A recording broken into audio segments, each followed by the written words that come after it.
Bismillahirrahmanirrahim. Assalamualaikum warahmatullahi wabarakatuh. Bismillah, alhamdulillah, wassalatu wassalamu ala habibillah Sayyidina Muhammad ibn Abdullah wa ala alihi wa sahbihi wa mawalah. Subhanaka la ilma lana illa ma 'allamtana innaka antal alimul hakim wa la hawla wa la quwwah illa billahil aliyyil azim. Allahumma rabbi syrah lana sudurana wa yassir lana umurana wahlul 'uqdatam min alsinatina yafqahu aqwalana. Allahumma faqqihna fid din وعلمنا التأويل برحمتك يا رب العالمين والحمد لله رب العالمين. Alhamdulillah, alhamdulillah, syukur kepada Allah Subhanahu wa taala, kita masih lagi diberi peluang untuk berada di atas muka buminya. Moga-moga kita dapat melakukan perkara yang diredai oleh Allah, meninggalkan perkara yang dimurkai oleh Allah. Kita dah tiba pada bab yang ketiga berkenaan tentang abwabul fitan, yang mana pada bab ini Imam Tirmizi membawakan tajuk tidak boleh untuk seorang Islam menakut-nakutkan an yurawwi'a wa huwa al-faza', gariskan bawah tu, tak boleh menakut-nakutkan orang Islam yang lain, tak boleh tunjukkan senjata, tak boleh hunuskan parang. Maka barang siapa yang melakukan ini, maka dia akan dilaknat oleh Allah Subhanahu wa taala dan akan dilaknat oleh para malaikat. Maka riwayat 2158, teruskan.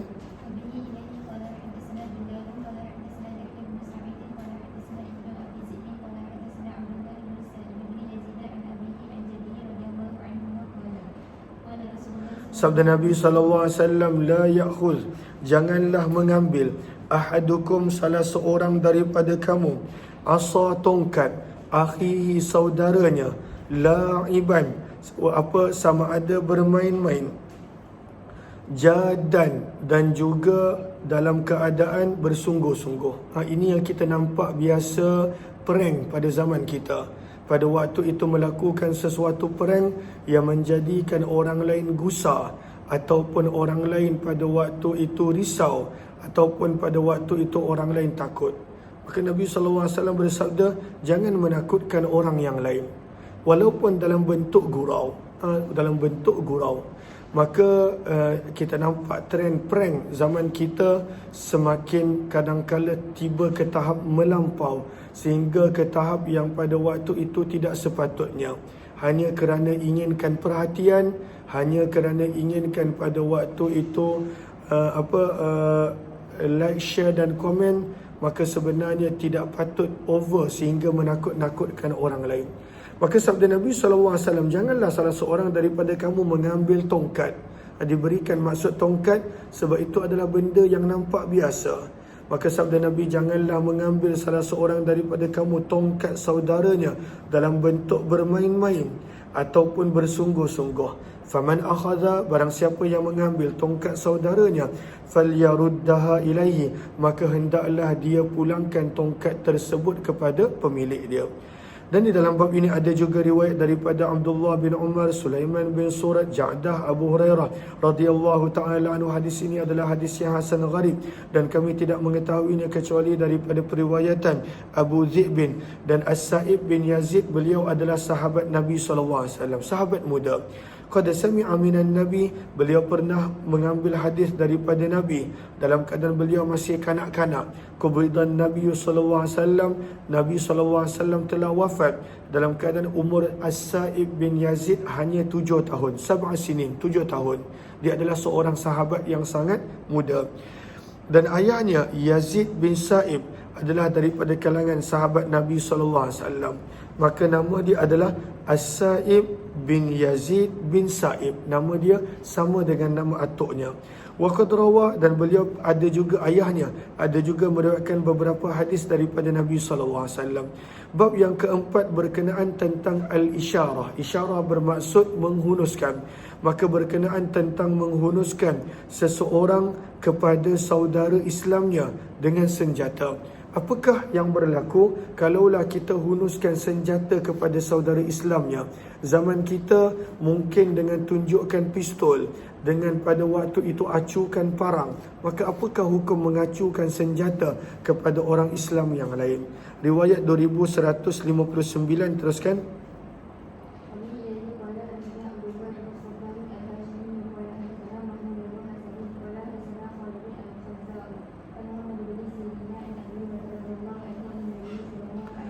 Sabda Nabi SAW, man asyara, barang siapa menunjukkan, ala akhihi, kepada saudaranya, bihadidatin, dengan sesuatu benda yang diperbuat daripada besi. Maksud benda yang diperbuat daripada besi, gariskan, ai bisilahin, dengan sesuatu senjata. Dia menghunuskan senjata, dia tunjukkan senjata kepada orang Islam yang lain. La'anathu, maka malaikat akan melaknatnya. Laknat malaikat ke atas dia. Dan di dalam bab ini ada juga riwayat daripada Abu Bakrah, Aisyah, Jabir radhiyallahu anhu.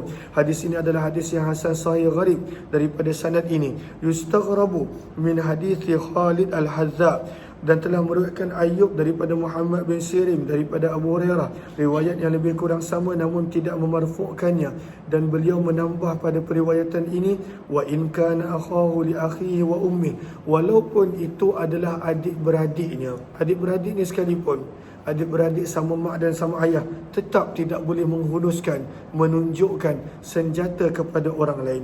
Wa bi ilaika ala hadatsana, terus.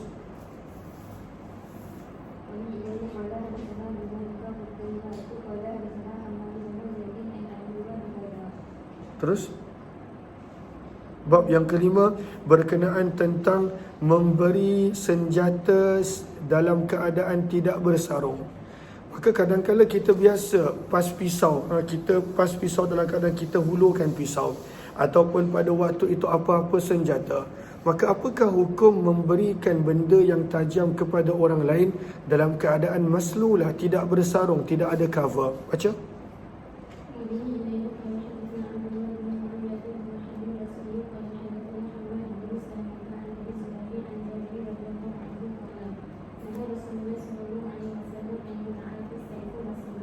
Maka Nabi SAW telah melarang, Nabi larang daripada memberi senjata, pedang ataupun apa-apa benda yang tajam, maslula, dalam keadaan tidak bercover, dalam keadaan tidak bersarung. Sebab itu kalaulah kita nak bagi kepada orang benda yang tajam, maka pada waktu itu bahagian tajam itu ke arah kita, bahagian tajam itu ke arah kita, dan baru kita serahkan kepada yang lain. Jangan serahkan dalam keadaan menghunus kepada orang lain. Nabi SAW melarang perbuatan tersebut. Dan dalam bab ini ada juga riwayat daripada Abu Bakrah radhiyallahu taala anhu. Terus.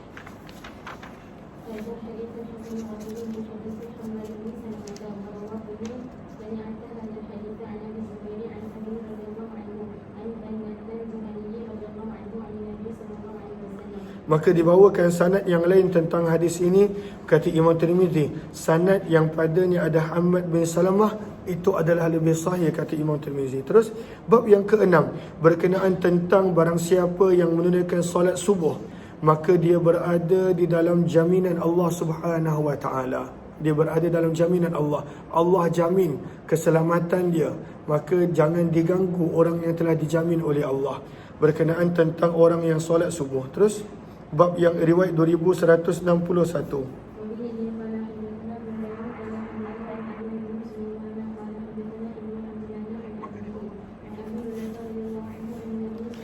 Sabda Nabi SAW, man shalla subha, barang siapa yang menunaikan solat fardu subuh, fahuwa, maka orang tersebut berada di dalam jaminan Allah. Allah jamin dia, Allah pada waktu itu jamin dia.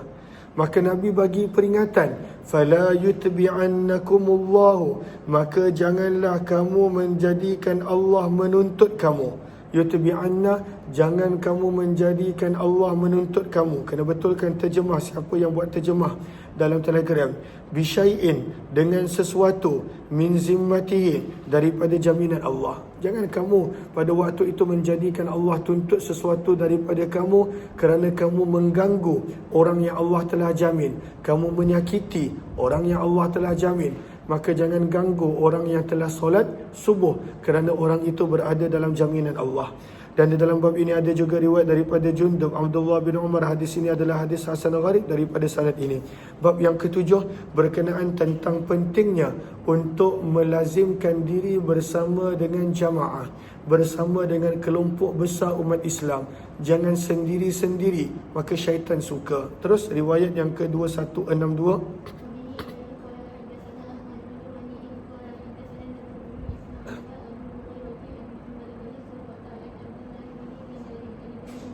Daripada Abdullah bin Umar radhiyallahu taala anhu, beliau berkata, khatabana, Umar bin Khattab telah berkhutbah kepada kami bil Jabiyah, di sebuah tempat yang bernama Jabiyah.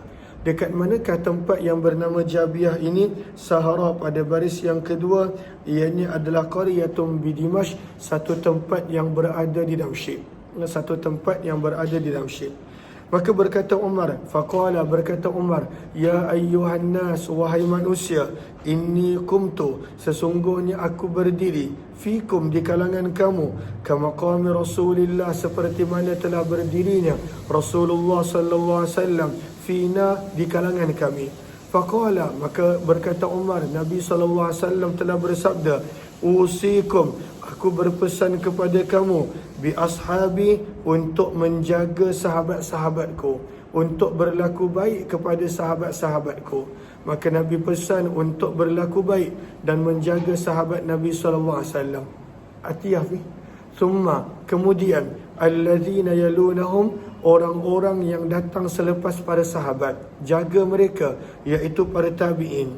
Thumma, kemudian, alladzina yalunahum, orang-orang yang datang selepas mereka, iaitu tabi'in. Maka Nabi SAW bersabda, jangan sakiti, jaga tiga golongan ini, para sahabat Nabi, para tabi'in, dan juga para tabi'in. Thumma, kemudian selepas daripada zaman tabi'in, sabda Nabi, yafshu, akan tersebarnya, gariskan bawah dia, yadhur, akan tersebarnya al-kadhib, pembohongan. Begitu banyak pembohongan, begitu banyak pendustaan. Sabda Nabi SAW memberikan gambaran, hatta, sehinggalah, yahlifar rajul, seseorang itu akan bersumpah, wala yustahlaf, dalam keadaan tanpa diminta untuk bersumpah. Tak ada orang minta dia bersumpah, pada waktu tu tiba-tiba dia nak bersumpah. Wa yashhad syahid, dan seorang saksi akan memberi saksi, wala yustashhad, dalam keadaan tanpa perlu diminta untuk dia bersaksi. Maka apakah maksud bersumpah tanpa diminta, memberi saksi tanpa diminta? Lihat kepada Sahara pada baris yang ketiga, kinayatun anil hirsi alal yamini wasyahadah, bagaimana manusia berebut-rebut untuk bersumpah dan juga untuk menjadi saksi. Adakah itu tercela? Ya, kalaulah liqillatil mubalah, kerana sedikitnya mereka memberikan perhatian pada urusan agama. Dia tak kisah pun. Kalaulah sumpah dia bohong sekalipun, dia tak takut pun. Dia tidak ada lagi agama pada diri dia. Kalaulah dia memberi saksi palsu pun, dia tak kisah pun. Maka pada waktu itu masing-masing berebut nak bersumpah menjadi saksi, dalam keadaan pada waktu itu mungkin dia tak nampak pun apa yang berlaku, kerana kurangnya agama. Maka kata para ulama lagi, waqila an kathrati syahadati zuri wal yamin, Nabi menyebut perkataan tersebut nak menggambarkan banyaknya saksi bohong, banyaknya sumpah palsu pada zaman tersebut. Maka ini adalah beberapa perkara yang penjelasan daripada hadis yang kita baca. Ala, sabda Nabi, la yakhluwanna, jangan sesekali bersendirian seorang lelaki dengan seorang wanita, jangan berduaan. Nabi sebut la yakhluwanna, jangan sesekali berduaan seorang lelaki dan seorang wanita. Illa, kecuali, kana thalithahuma, kalaulah berlaku begitu, maka yang ketiganya adalah syaitan. Syaitan pasti akan membinasakan mereka. Alaikum bil jamaah, sabda Nabi, lazimkanlah diri kamu untuk berada bersama dengan kelompok yang besar, dengan jamaah. Wa iyyakum, dan jauhkanlah diri kamu, wal furqah, daripada berpecah belah.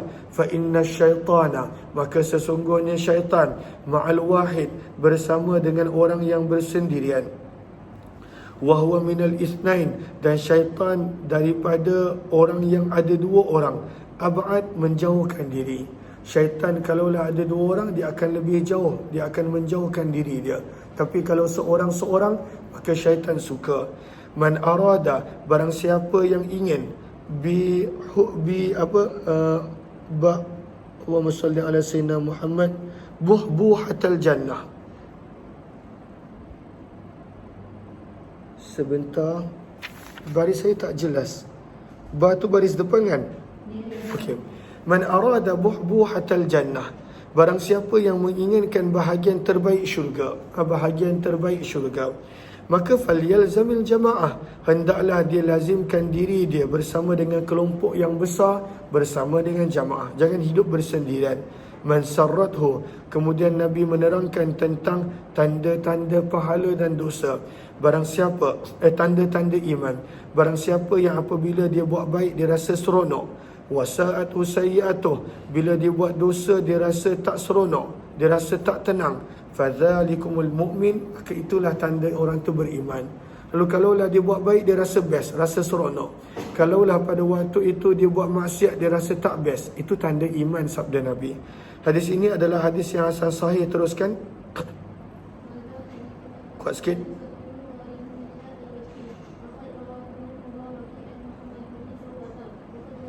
Dan hadis ini telah diriwayatkan daripada sanad yang berbeza, daripada Umar bin Khattab, daripada Nabi SAW. Riwayat 2163. Teruskan.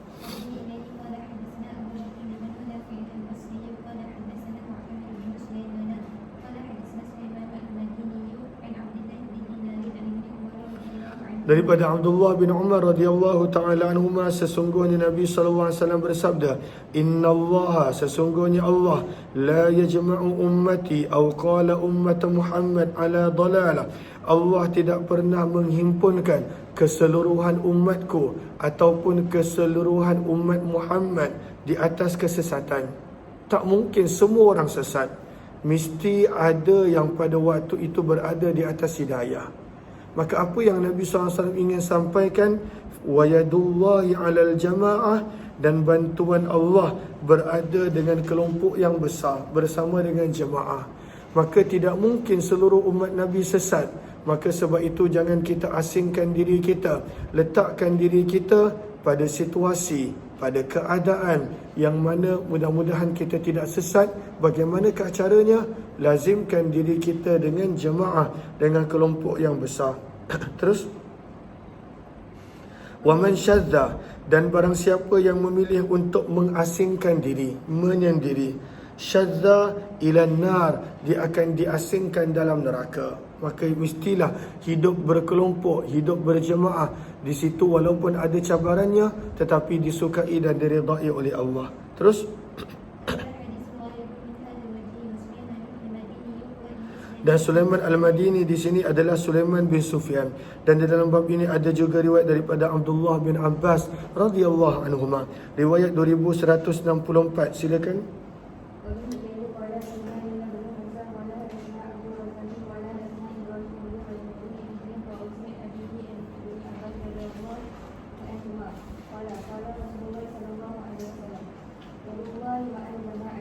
Bantuan Allah sentiasa bersama dengan jamaah, dengan kelompok yang besar. Maka kalaulah seseorang itu dia bersama dengan jamaah, maka bantuan Allah bersama dengan dia. Hadis ini adalah hadis yang gharib, kami tidak mengetahuinya daripada periwayatan Abdullah bin Abbas kecuali daripada sanad ini, kata Imam Tirmizi. Bab yang ke-8 berkenaan tentang turunnya azab apabila tidak mencegah kemungkaran. Bila dah nampak, kita tidak dituntut mencari-cari kemungkaran, tak dituntut untuk mencari-cari aib, seperti mana yang Al-Quran sebut, wala tajassasu. Tapi bila nampak kemungkaran yang di depan mata, kemungkaran yang dilakukan secara terbuka, maka wajib, maka mesti untuk pada waktu itu mencegahnya dengan hikmah, mengajak pada waktu itu dengan hikmah. Terus,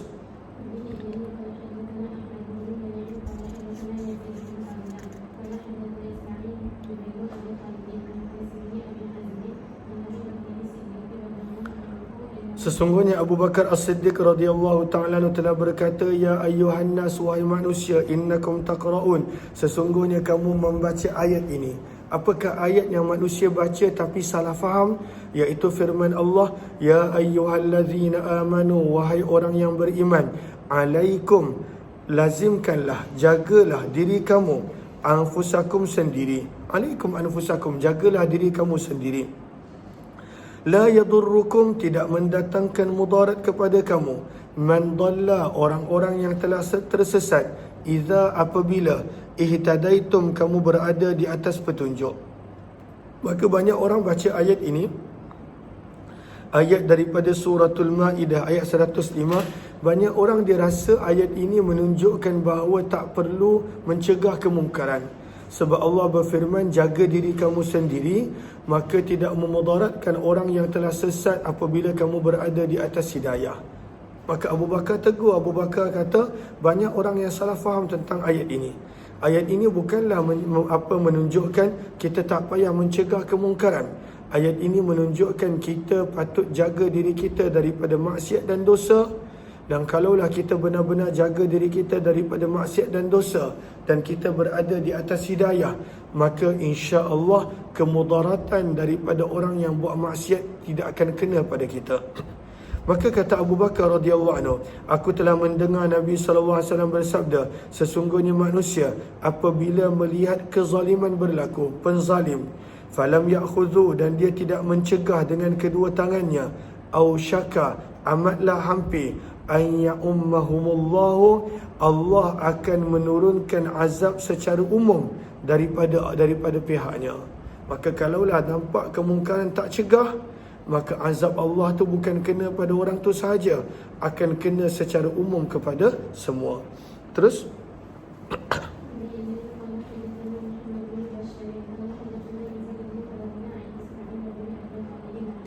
dan di dalam bab ini ada tak step.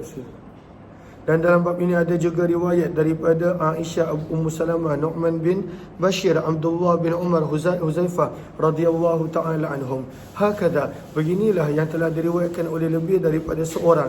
Daripada Ismail, riwayat seperti hadis Zaid, dan telah memarfu'kan sebahagian daripada mereka riwayat daripada Ismail, dan telah meriwayatkan secara mauquf sebahagian daripada mereka. Marfu' maksudnya disebut sampai Nabi. Mauquf maksudnya diberhenti dan tak disebut nama Nabi SAW. Bab yang ke-9 berkenaan tentang mengajak kepada kebaikan, mencegah kemungkaran. Terus 2166. Terus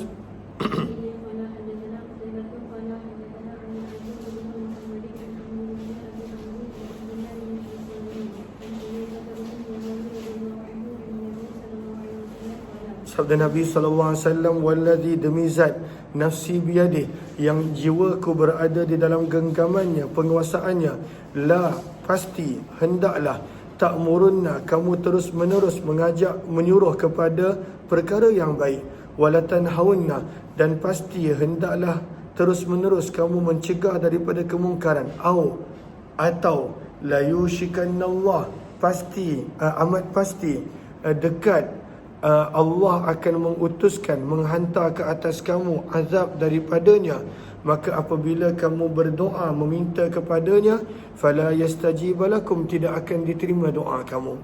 Apakah maksud daripada sabdaan hadis ini? Maka lihat kepada Sahara, ay ahadul amrayni waqi'un albattah, salah satu daripada dua ini pasti akan berlaku. Apakah dia? Yang pertama, imma al-amru wan nahyu, sama ada pilihan yang pertama kita ajak orang buat baik, cegah orang buat maksiat. Wa imma, pilihan yang kedua, kalaulah kita tak buat, inzalul azab, Allah akan turunkan azab. Wa adamu istijabati doa, dan tidak akan dikabulkan doa apabila turunnya azab. Maka sebab itu hendaklah kita mencegah kemungkaran, mengajak kepada kebaikan. Terus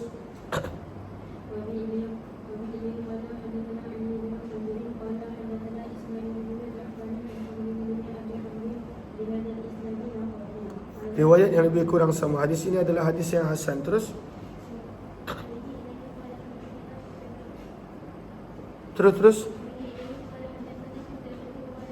Fokus, jangan melilau.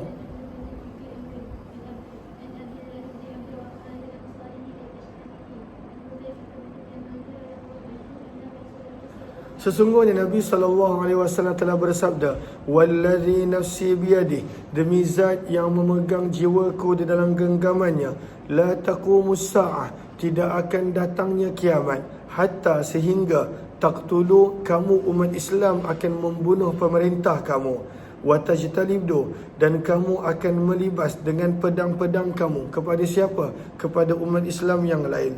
Wa yaritha dunyakum, dan akan menguruskan dunia kamu, syirarukum, orang yang paling jahat di antara kamu." Maka menunjukkan pada akhir zaman, ketika mana dekatnya kiamat, umat Islam akan bermunuhan di antara satu sama lain. Al-'iyadzubillah, moga Allah pelihara dan jauhkan. Hadis ini adalah hadis yang hasan. Terus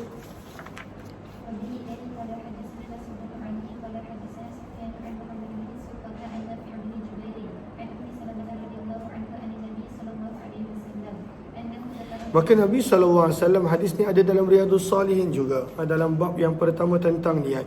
Maka Nabi SAW pernah menceritakan tentang satu bala tentera, Al-Jaish alladhi yukhsafu bihim, yang mana kesemua mereka akan ditelan oleh bumi. Maka kenapa mereka ditelan oleh bumi? Dalam hadis yang lain diterangkan, sebab mereka nak menghancurkan Kaabah.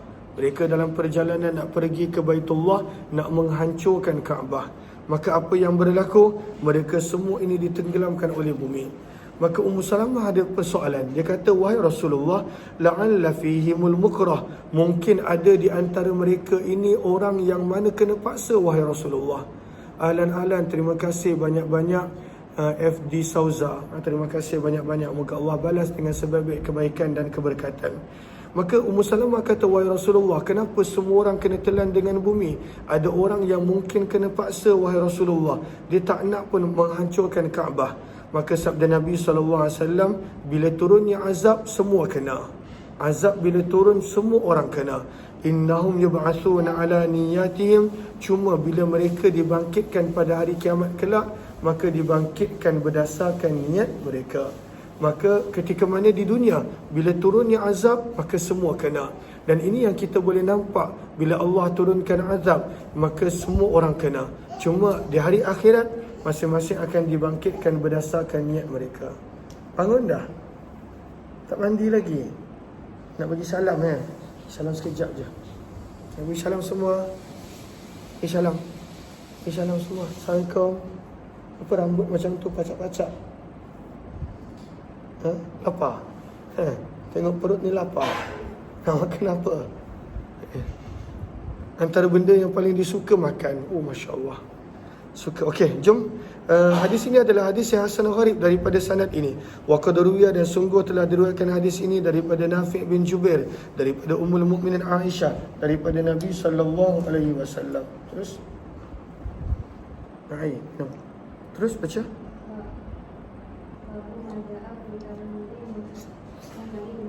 Hadis yang berkenaan tentang mencegah kemungkaran dengan tangan, dengan lidah dan juga dengan hati. Maka ada 3 cara untuk mencegah kemungkaran. Terus.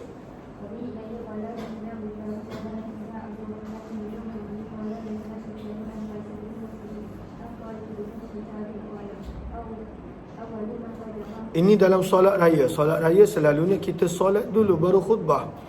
Maka ada seorang khalifah ini, dia bila khutbah tak ada orang nak dengar. Sebab orang tak suka dia. Kerana perangai dia, sikap dia, kezaliman dia. Beliau adalah Marwan bin Hakam. Maka bila Marwan bin Hakam tengok tak ada siapa nak dengar khutbah dia, maka dia ubah. Dia ubah khutbah, dia baca dulu, baru solat raya. Maka ada orang pernah tegur dia. Dan pada waktu itu dia tidak terima teguran tersebut. Maka berkata Tariq bin Syihab, orang yang mula-mula mendahulukan khutbah sebelum daripada solat, iaitu dalam solat raya, adalah Marwan bin Hakam. Faqama, Marwan bin Hakam ini adalah ayah kepada Khalifah Banu Umayyah Abdul Malik bin Marwan. Maka Marwan bin Hakam pada waktu itu bila tak ada orang nak dengar khutbah dia, diawalkan khutbah sebelum solat, dalam solat raya. Maka telah bangun seorang lelaki dan berkata kepada Marwan, "Khalafta sunnah, engkau telah membuat sesuatu yang bertentangan dengan sunnah." Maka dia tolak, dia tak terima. Maka dia berkata, "Ya fulan, wahai fulan, turika telah ditinggalkan, ma hunaka, apa yang pernah dilakukan dulu di sana. Maksudnya itu dah outdated, itu dah ketinggalan zaman, kita berubah. Itu jawapan dia kepada orang yang telah menegur dia. Maka berkata Abu Sa'id Al-Khudri radhiyallahu ta'ala anhu, adapun lelaki yang berani menegur ini, maka sungguh dia telah menunaikan ma'alaihi, kewajipan yang wajib ke atas dia. Apakah kewajipan? Bila nampak kemungkaran mesti kena cegah. Kata Abu Sa'id Al-Khudri radhiyallahu anhu, aku telah mendengar Nabi sallallahu alaihi wasallam bersabda, man ra'a, barang siapa melihat kemungkaran, maka hendaklah dia mencegahnya dengan tangannya. Tangan maksudnya dengan kekuasaan dia. Wa man lam yastati', barang siapa yang tidak mampu mencegah dengan tangan, maka hendaklah mencegah dengan lidah dia. Dan barang siapa yang tidak mampu, maka hendaklah mencegah dengan hati dia. Apakah maksud mencegah dengan hati? Mesti ada perasaan benci, tidak suka kepada maksiat yang sedang berlaku. Bukan kepada orang. Orang tu kita nak ajak dia kepada Allah. Maksiat yang berlaku tu kita tak suka. Dan ini adalah tanda selemah-lemah iman. Bererti kalaulah seseorang itu dia seronok dengan maksiat, walaupun dia tak buat, tapi dia seronok, maka menunjukkan pada waktu itu iman dia sangat-sangat lemah. Sebab iman yang paling lemah pun, dia mesti ada kebencian bila dia nampak maksiat dalam hati dia. Bab yang ke-11, riwayat 2170, teruskan.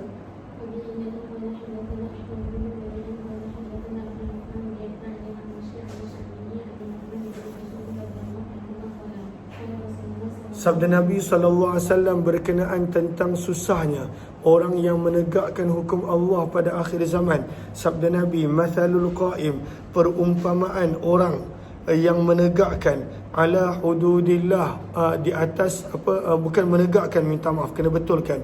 Mathalul qa'im, perumpamaan orang yang mengamalkan ala hududillah, batas-batas hukum Allah.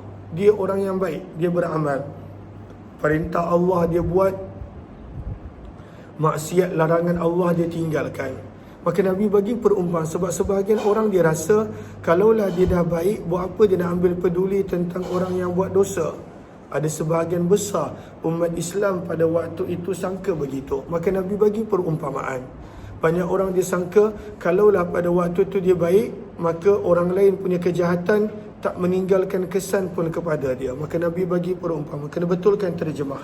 Mathalul qa'im, perumpamaan seseorang yang beramal di atas hukum ketetapan Allah. Wal mudhin, dan orang yang pada waktu itu bermudah-mudah ataupun tidak mengamalkan fiha, pada hukum dan ketetapan Allah. Maka Nabi bagi perumpamaan, kamathali qaumin, seperti satu kelompok kaum. Satu kelompok kaum. Istahamu, mereka telah mengambil tempat ala safinatin, di atas satu kapal, fil bahri, di tengah laut. Mereka berada di tengah laut. Maka kapal dulu ada tingkat-tingkat dia, tingkat bawah dan tingkat atas. Zaman kita dah berbelas tingkat ada. Fa asaba ba'duhum a'laha, maka ada yang pada waktu itu mendapat tempat di atas kapal. Wa asaba ba'duhum asfalaha, ada yang mendapat tempat di bawah kapal. Maka fakana alladhi, maka orang yang berada di fil bahri asfaliha, fakana alladhi fil bahri, maka orang yang berada di tengah laut, asfaliha, yang berada di bawah, bahagian bawah kapal, yas'adun, mereka perlu untuk naik ke atas, fayastaqunal ma, untuk mengambil air. Sebab dekat bawah tu dia tak bolehlah nak buka tingkap dan sebagainya, air masuk. Maka pada waktu itu kalaulah orang kat bawah ni nak dapat air, dia kena naik ke atas dan pada waktu itu ambil air. Dan ini zaman dulu. Zaman sekarang dah ada air bersih kat mana-mana. Tapi zaman dulu kalau dalam kapal, dia kena ambil air menggunakan baldi daripada tingkat atas kapal. Fayasubbun, maka bila mereka ambil air, mereka ada menumpahkan air ke atas orang-orang yang berada di atas. Mereka ada menumpahkan air. Sebab bila ambil air menggunakan baldi, maka kalaulah tak stabil kapal, kalaulah angin kuat, maka tumpah air dekat tempat tinggal, dekat orang yang berada di bahagian atas kapal. Maka sabda Nabi SAW, maka orang yang berada di bahagian atas kapal pun mula berkata, la nada'ukum tas'adun, kami tidak lagi akan membiarkan kamu untuk panjat naik ke atas, fatu'zunana, lalu kamu akan menyakiti kami. Maka berkatalah orang yang berada di bahagian bawah kapal, fa inna nankubuha, baik, kalau tak benarkan kami naik, maka kami akan lubangkan sahaja bahagian bawah kapal supaya kami boleh ambil air, sebab kami perlukan air. Maka sabda Nabi SAW, fa in akhadhu, kalaulah orang yang berada di bahagian atas pada waktu itu tahan, pegang tangan-tangan orang yang berada di bahagian bawah yang ingin untuk melubangkan kapal, famana'uhum, dan mereka menghalang mereka, najau jami'ah, maka semua mereka pada waktu itu akan berjaya. Wa in tarakuhum, dan kalaulah mereka biarkan je, tak apalah, mereka nak pergi lubangkan bahagian mereka, tak apalah, biarlah mereka lubangkan, kita atas selamat. Maka sabda Nabi, kalaulah dibiarkan, tak dicegah, ghariku, maka semuanya akan tenggelam.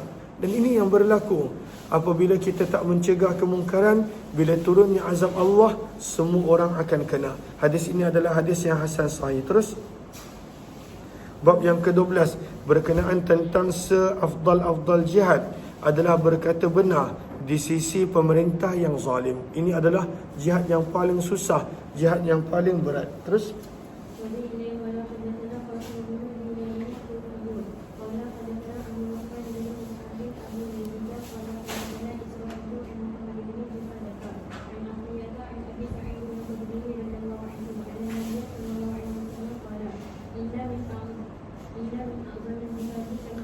jihad yang paling agung adalah bercakap benar di sisi pemerintah yang zalim. Terus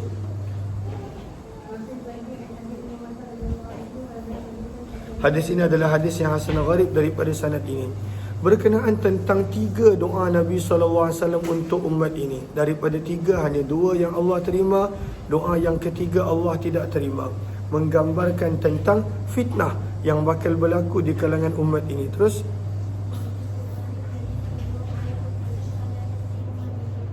3 doa Nabi SAW untuk umat baginda. Terus riwayat 2172.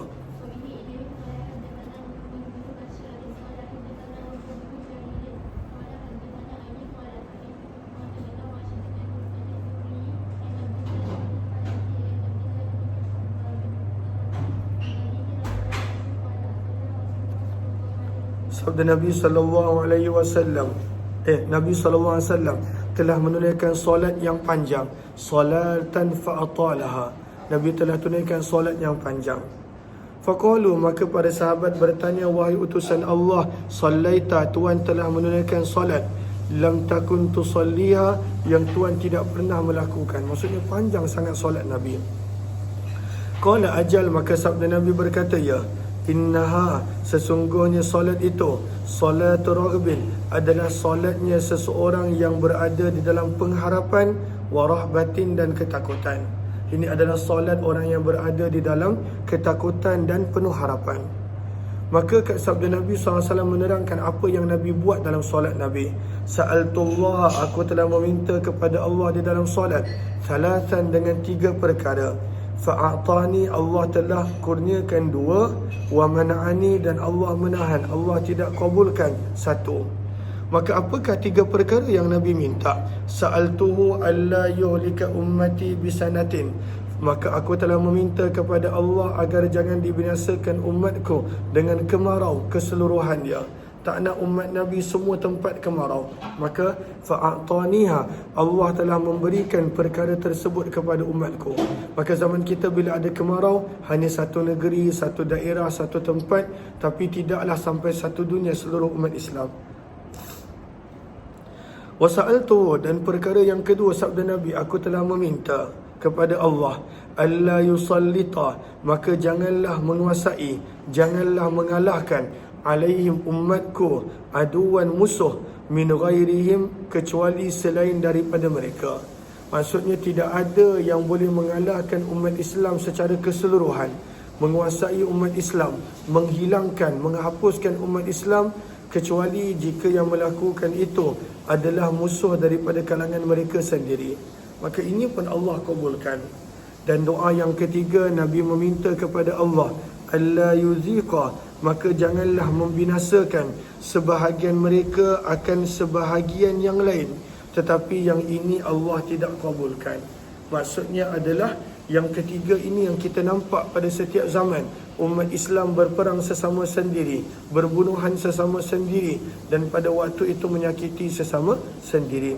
Hadis ini adalah hadis yang hasan sahih, dan di dalam bab ini ada juga riwayat daripada Sa'id dan Abdullah bin Umar radhiyallahu anhum. Riwayat 2173, teruskan.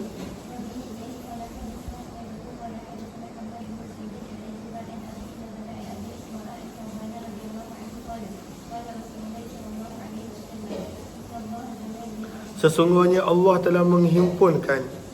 Maksudnya pada hadis ini Allah tunjuk kepada Nabi di mana umat Nabi akan sampai selepas kewafatan Nabi. Maka ditunjukkan kepada Nabi kerajaan-kerajaan Farsi, Rom dan sebagainya. Maka sabda Nabi, sesungguhnya Allah telah menghimpunkan untukku al-arda, keseluruhan bumi. Fara'aitu, maka aku telah berjaya melihat masyariqaha, bahagian timur bumi, wa magharibaha, dan bahagian barat bumi. Wa inna ummati, dan Nabi SAW bersabda, dan sesungguhnya umatku, saya belum mulkuha, akan sampai pemerintahan mereka, ma zuyali minha, apa jua yang Allah telah tunjukkan untukku. Apa jua yang Nabi nampak dalam mimpi, dalam apa jua yang Nabi SAW nampak, maka pada waktu itu semua itu akan dikuasai oleh umat Islam. Maka akan sampai umatku, kerajaan mereka, pada apa jua bahagian yang telah dihimpunkan untukku. Maka sabda Nabi SAW lagi, u'titul kanzain, aku telah diberikan dua perhiasan, al-ahmara, berwarna merah, dan juga berwarna putih. Apakah yang dimaksudkan dengan dua perhiasan ini? Lihat kepada qawata pada baris yang kedua, al-ahmar mulkus Syam. Merah adalah kerajaan ibu kota pemerintahan Raja Rom. Sementara putih pula adalah pemerintahan kerajaan Farsi.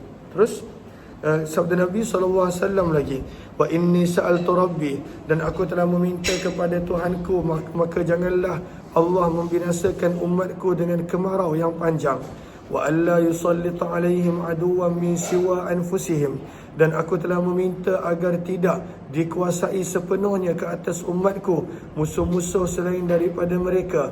Fayastabiha baidatuhum, maka mereka akan membinasakan baidatahum, kesalahan Allahumma salli ala sayyidina Muhammad, kerajaan dan juga jamaah umat Islam. Maka Nabi minta begitu. Terus kemudian sabda Nabi SAW, dan sesungguhnya Tuhanku telah berkata, wahai Muhammad, idza qadaitu, apabila aku telah memutuskan sesuatu, maka la yuraddu, ianya tidak akan dipatahkan. Allah bila tentukan yang sesuatu berlaku, pasti berlaku. Allahumma salli ala sayyidina Muhammad.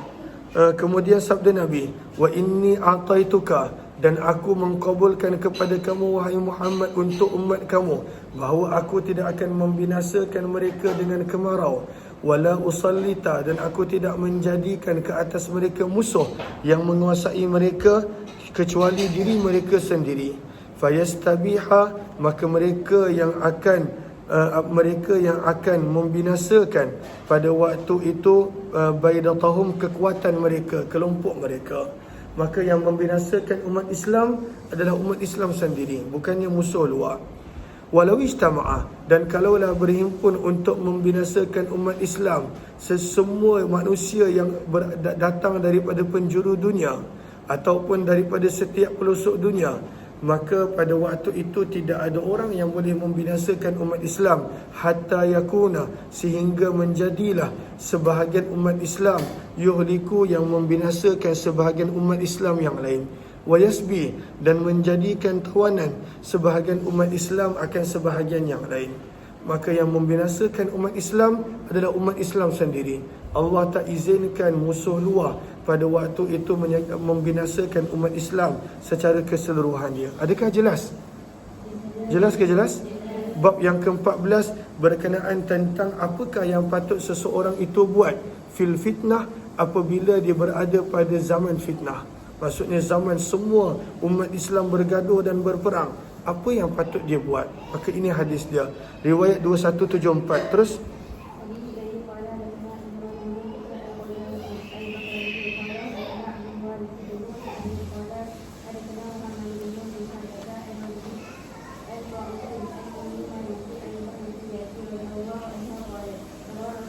Nabi SAW telah menceritakan kepada kami tentang satu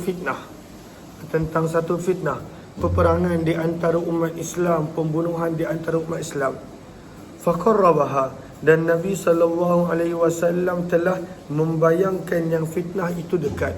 Dengan cara penyampaian Nabi bayangkan seolah-olah fitnah itu dah dekat. Maka berkata Ummu Malik Al-Bahziyah, wahai utusan Allah, siapakah sebaik-baik orang ketika mana sedang terjadinya fitnah? Sini dia. Fiha ay fil fitnah. Kenapa Atiyah? Dia nak apa? Dia nak buah lagi kot. Kenapa Atiyah? Dah makan dah kan? Dah sarapan dah? Nak air? Air, minum air dulu. Oh nak tu, bagi dia tu apa dia tunjuk tu. Okay. Maka apakah yang sebaik-baik orang akan buat sewaktu zaman fitnah? Umat Islam, kita dah baca, yang menghancurkan umat Islam adalah umat Islam sendiri. Kita dah baca juga bahawa umat Islam pada waktu itu akan membunuh pemimpin mereka sendiri, akan menawan sesama mereka sendiri, menjadikan tawanan. Maka sabda Nabi SAW, rajulun, seorang lelaki, fi masyatihi, bersama dengan binatang ternakannya, yuaddi haqqaha, dia selagi mana menunaikan haknya, wa ya'budu rabbah, dan menyembah Allah, maka inilah sebaik-baik orang. Wa rajulun, dan seorang lelaki, yang ini pilihan yang kedua, yang pada waktu itu memegang bahagian kepala kudanya, yukhayiful adu, dan dia berperang menakutkan musuh, dan mereka pun takut akan dia. Okey, bye-bye. Maka ini adalah golongan-golongan yang terbaik ketika mana fitnah. Sama ada dia duduk bersama dengan binatang, dia mengasingkan diri daripada semua manusia, dan yang kedua adalah dia tetap berjuang dan berperang bertujuan untuk menegakkan kalimah Allah, dan musuh pun takut akan dia. Ya Allah. Terus, dan di dalam bab ini ada juga riwayat daripada Ummu Mubashir, Abu Sa'id Al-Khudri, Abdullah bin Abbas. Hadis ini adalah hadis yang gharib daripada sanad ini, dan telah meriwayatkannya Laits bin Abi Muslim daripada Taus, daripada Ummu Malik Al-Bahziyah, daripada Nabi SAW. Terus,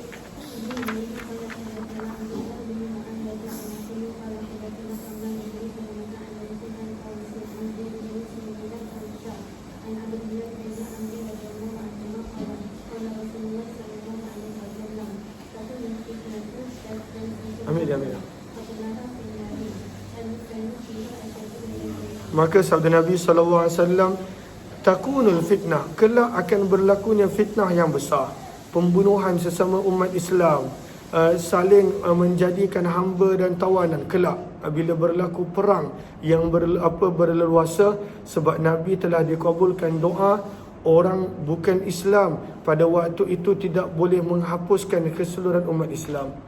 Orang yang bukan Islam tidak boleh menghapuskan keseluruhan umat Islam. Yang menghapuskan umat Islam adalah daripada kalangan umat Islam itu sendiri. Maka Nabi bersabda, takunul fitnah, kelak akan berlakunya fitnah yang besar. Tastantiful Arab, maka akan menyelubungi orang-orang Arab pada waktu itu dengan kebinasaan. Tastantifu ay tastawibu, maka kebinasaan akan menyelubungi orang Arab. Semua orang pada waktu itu nak membinasakan umat Islam. Qatlaha, pada zaman itu sabda Nabi, siapa pun yang terbunuh semuanya di dalam neraka.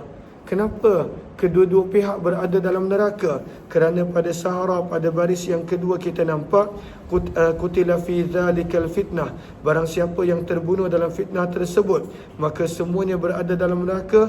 Li'annahum ma qasadu bidzalikal qital, mereka berperang bukan kerana untuk mempertahankan agama Allah, tapi mereka berperang kerana tamakkan dunia, kerana tamakkan harta, kerana inginkan sesuatu. Maka perangnya mereka tak dapat pahala, sebaliknya dia masukkan ke dalam neraka. Sabda Nabi SAW, al-lisanu fiha, ungkapan kepada zaman fitnah tersebut, asyaddu minas saif, adalah lebih dahsyat daripada mengangkat senjata. Ini lebih dahsyat daripada mengangkat senjata. Kenapa? Boleh lihat kepada Sahara pada baris yang ketiga, at-takallum bisu, bercakap pada waktu itu dengan tak elok pada zaman fitnah itu, ianya adalah lebih teruk daripada berperang. Li'annahum muslimun, kerana semua orang daripada kedua-dua pihak adalah orang Islam. Wa ghibatuhum haram, dan tak dibenarkan untuk mengumpat orang yang Islam. Maka daripada sini kita nampak, dan ini pernah berlaku pada zaman Ali bin Abi Talib dan Muawiyah bin Abi Sufyan.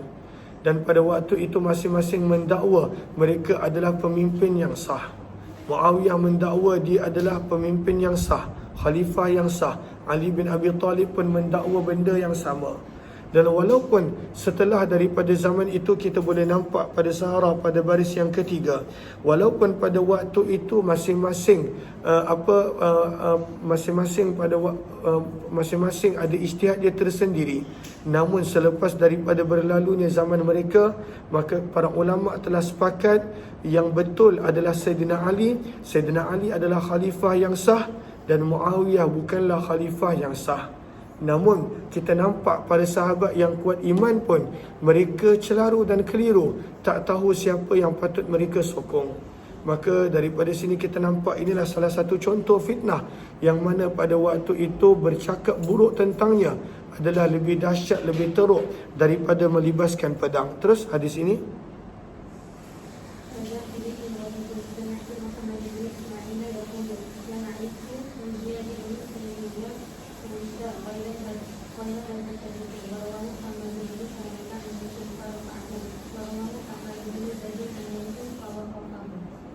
maka ini beberapa sanad yang lain tentang hadis yang sama yang kita baca.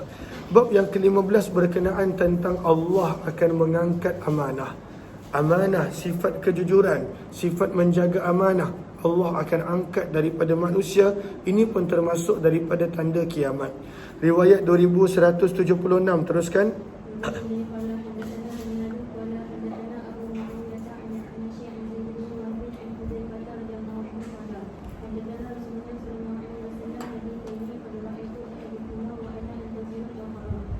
Maka kata Abu Huzaifah bin Yaman radhiyallahu taala anhu, Nabi SAW telah menceritakan kepada kami dua hadis. Qad ra'aitu ahadahuma, salah satu aku telah nampak apa yang Nabi sabdakan. Wa ana antadhirul akhar, dan aku sedang menunggu yang lain. Maka apakah dua perkara yang Nabi ceritakan kepada Huzaifah ibn Yaman?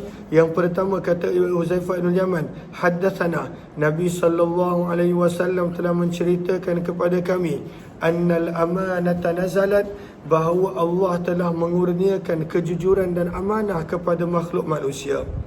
Fi jadri, pada dasar qulubir rijal, hati-hati manusia. Maka pada awal Islam, maka manusia pada waktu itu amanah dia sangat luar biasa, kejujuran dia sangat luar biasa. Summa nazala al-Quran, dalam tempoh tersebut Allah turunkan Al-Quran, dan mereka mempelajari Al-Quran dan hadis. Maka ini yang pertama berkenaan tentang amanah. Summa haddatsana, kemudian hadis Nabi yang kedua kata Huzaifah berkenaan tentang bagaimana Allah mengangkat amanah. Maka berkenaan tentang amanah dan kejujuran yang ada, maka pada waktu itu Huzaifah ibn Yaman dia kata dia nampak. Cumanya berkenaan tentang bagaimana Allah mengangkat amanah, maka berkata sabda Nabi SAW, yanamur rajulun naumah, seseorang itu akan tidur, fatukbadu, maka akan ditarik sewaktu dia tidur amanah dan kejujuran yang ada dalam hati dia. fayadhillu, maka tidaklah berbaki kecuali hanya kesan seperti mana kesan bintik-bintik, al-waqti bintik-bintik. Halus je, sikit je. Macam mana kalau kita nampak ada bintik-bintik pada sesuatu, benda tu masih ada, masih nampak, tetapi sangat sedikit, sangat-sangat halus. Gambaran bererti bila Allah dah tarik kejujuran dan amanah, manusia yang ada amanah pun sebenarnya adalah sangat-sangat sikit pada waktu itu berbanding dengan kejujuran dan amanah yang ada pada zaman Nabi sallallahu alaihi wasallam. Seperti bintik-bintik yang mana masih ada tetapi pada waktu itu sangat sedikit. Summa yanamu, kemudian manusia akan tidur lagi. Fatukbadu, maka dalam keadaan mereka tidur akan ditarik amanah mereka. Fayadhallu atharuha, maka berbakilah kesan seperti mana kesan menggelembung, kajamrin, seperti apabila bara dahrajatuhu, jatuh ala rijlika, di atas kaki kamu. Maka bila ada benda panas kena pada tubuh badan kita, apa yang berlaku? Fatarahu muntabira, maka kita akan nampak menggelembung. Kita akan nampak pada waktu itu menggelembung. Bahagian badan kita yang terkena bara panas, dia akan menggelembung. Tapi apabila dia menggelembung, apakah yang berlaku? Fatarahu muntabira, kamu akan nampak dia menggelembung. Walaysa fihi syai', dalam keadaan tak ada apa-apa. Maka nanti di akhir zaman, seseorang itu nampak macam power sangat amanah dia, kejujuran dia power sangat. Tapi Nabi SAW bersabda sebenarnya dia kosong, tak ada apa-apa pun, dia tak ada kejujuran pun. Maka kali pertama bila ditarik amanah, masih ada amanah, cuma sangat sedikit. Kali kedua bila ditarik amanah, kejujuran daripada manusia, nampak macam ada amanah, tapi sebenarnya langsung tidak ada amanah. Nampak macam ada amanah, tapi langsung tak ada amanah. Maka ini tanda-tanda dekat dengan kiamat. Sabda Nabi SAW lagi, thumma akhadha hasatan, maka Nabi SAW kemudian telah mengambil batu kerikil, batu, fadahrajaha, maka Nabi SAW telah jatuhkan di atas kaki baginda. Qal, maka Nabi bersabda, fayasbihun nas, maka akan menjadilah manusia yatabaya'un, saling berjual beli, saling pada waktu itu berjumpa.